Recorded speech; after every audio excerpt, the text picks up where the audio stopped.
তো হঠাৎ করে একজন আসলেন, এসে বললেন, ভাই লাগবে? আমি বললাম না, আমার তো খেয়াল ওই মেয়েটির দিকে। এরপরে উনি একটু দূরে গিয়ে দাঁড়ালেন।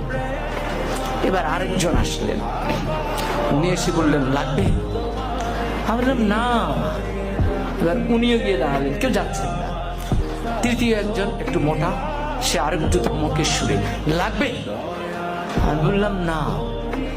এরপরে চতুর্থ জন আসলেন, উনি এসে বললেন, ভাই লাগবে তো? আমি বললাম না না। এখন এই যতবার লাগবে বলে মেয়েটি ততবার পলকে পলকে আমার দিকে তাকায়।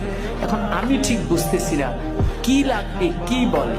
পরে আমি একটু উত্তেজিত হয়ে চারজনকে ডাকলাম, কি সমস্যা, কি লাগবে? আপনারা চারজনই আমাকে ঘিরে দাঁড়িয়েছেন আমার জানালার সামনে। তখন বলবো তো বলেন। বললো, ভাই আমরা হিরোইন বিক্রি করি, আপনাকে দেখে মনে হয় দারুণ